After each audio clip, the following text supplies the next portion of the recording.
हमने discussion start की थी उन सारे टूल्स के बारे में जो हम यूज़ करेंगे प्रोसेस को इम्प्रूवमेंट करने के सिलसिले में। इसमें हमने डिफरेंट डायग्राम, डिफरेंट ग्राफ्स को हमने डिस्कस किया कि जब हम अपने प्रोडक्शन प्रोसेस का डाटा रिकॉर्ड कर रहे होंगे और स्पेशली जहाँ पे मिस्टेक्स हैं, फॉल्ट्स आए हैं, प्रॉब्लम आए हैं, प्रोडक्शन डिले हुई है या सेल कम हुई है या कंप्लेंट्स हमें आई हैं, उन सब का हमने डाटा जो है वो किसी तरीके से रिकॉर्ड करना है और किसी तरीके से हमने प्रेजेंट करना है। वो जो रिकॉर्डिंग एंड प्रेजेंटेशन है उसके लिए हमने डिफरेंट टूल्स हम डिस्कस किए जो हम यूज़ करते हैं।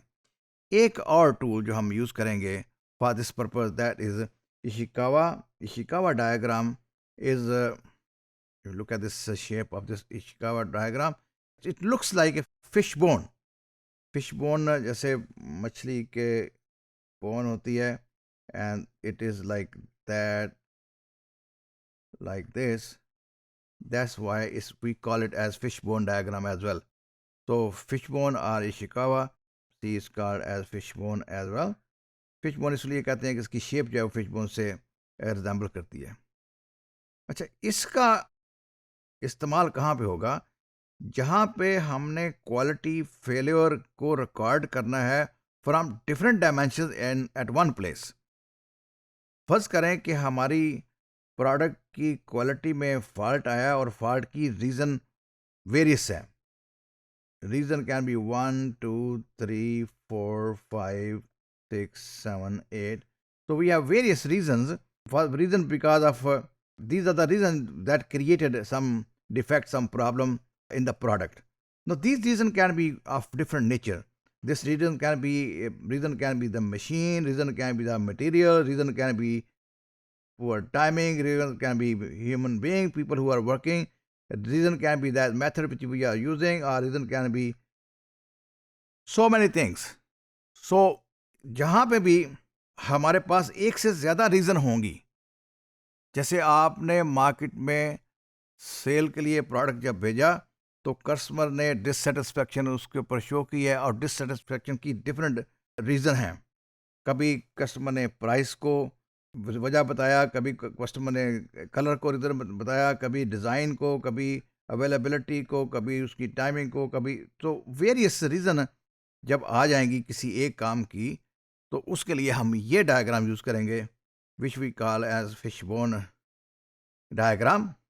अगर आप इस पर्टिकुलर डायग्राम को देखें which is drawn in front of you right now, these are the defects, और डिफेक्ट की जो रीजंस हैं यहाँ पे इस एग्जांपल में, these are the personnel, the people who are working in the organisation.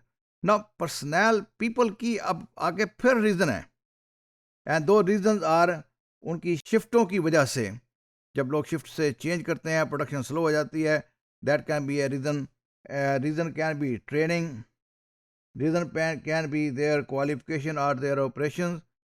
इसी तरह मटेरियल में जब आए हैं तो मटेरियल में 1 2 3 4 5 6 मटेरियल से रिलेटेड प्रॉब्लम थी, मेजरमेंट में 3 4 5 उससे रिलेटेड प्रॉब्लम थी। अब देखें, जब इसमें पहले तो हमारा एक प्रॉब्लम की 1 2 3 4 5 6 रीज़न, एक रीज़न की 1 2 3 रीजंस एंड सो ऑन। अब ये इतना कॉम्प्लिकेटेड अब हो गया कि हमें सारी पूरी डिटेल बता रहा है कि एक्चुअली एक डिफेक्ट जो है उसमें 6 पॉसिबल रीज़न थी उस डिफेक्ट की। 6 जो रीज़न हुई उसमें से एक हमारी जो है that is related to people, the personnel में आपने कहा कि जो शिफ्ट है, लेट्स सपोज हम कहते हैं कि शिफ्ट वाज द प्रॉब्लम, और शिफ्ट में क्या प्रॉब्लम। अब शिफ्ट के अंदर अगर आप इसको अलग से ड्रा कर लें तो that can be another area कि शिफ्ट में शिफ्ट की timing was the issue, shift के जो पीपल हैं that was the issue, shift में जो एनर्जी थी, इलेक्ट्रिसिटी, उसका कोई प्रॉब्लम हो गया शिफ्ट में। तो अब उसके आगे फिर जो ब्रांचेज हैं that can we also can draw within this chart, और we can incorporate that one in this one chart. तो ये और कॉम्प्लेक्स होता जाएगा unless you reach to the last thing जो एक एरिया में पाई जाती है, that is creating the trouble. अब ये चार्ट सारा जो हमने ये डिस्कस किया, ये हमें बता रहा है कि कौन कौन से एरियाज हैं जहाँ पे हमें फोकस करना चाहिए, जहाँ पे हमें कंसंट्रेट करना चाहिए to solve the problem and to find the quality and to give the quality and consistent quality, अगर आपने ये जो एग्जांपल है, अगर इसमें आपने प्रॉब्लम को सॉल्व करना है तो फिर ये सारे इश्यूज जो हैं, इश्यूज एंड सब इश्यूज, इश्यूज एंड सब इश्यूज जो हैं, इनको सॉल्व करना होगा, इशू एंड सब इशू को सॉल्व करना होगा। तो फिर हम in the beginning we might be able to reduce the problem, and maybe at a later stage we will be successful in getting zero defect with no problem at all. So एक हमने और tool अभी discuss किया है, और इस tool को हम फिश बोन डायग्राम भी कह सकते हैं। फिश बोन डायग्राम इसलिए कहते हैं कि it look like fish bone, और इसका एडवांटेज ये है कि हम मल्टी डायमेंशनल जो इश्यूज हैं उनको रिफ्लेक्ट कर सकते हैं in one chart. So at one place we have this main problem, this the defects, और डिफेक्ट्स की these are reason reason reason reason reason reason. So 6 reason, every reason has sub reason, every sub reason has sub reason. So all those reasons, sub reason and sub reason we can show in the chart. This will give us a very comprehensive view of our production system and the factors which are involved in production, and the problem areas within each factor, and then we will be able to assign people to handle those problem. जैसे अगर आप material में alloys was a problem, तो आपका जो expert हैं यहाँ पे इंजीनियर्स हैं, यू विल टेल देम कि मटेरियल से हमें ये डिफ़िकल्टीज हैं, दीज आर द प्रॉब्लम्स। ये प्रॉब्लम आपने सॉल्व करनी है if you want to have a quality product. तो क्वालिटी प्रोडक्ट के लिए क्वालिटी सिस्टम चाहिए। क्वालिटी सिस्टम के लिए ज़रूरी है कि डाटा लिया जाए, डाटा लेने के बाद डाटा को किसी ऐसी शक्ल में लेके आया जाए जिससे डिसीजन मेकिंग आसान हो।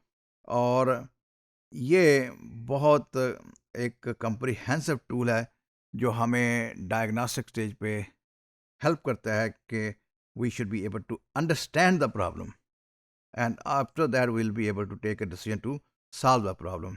So dear student, we have discussed various tools that are used for process improvement, that are used for reflecting and showing the data. So we will keep all the data.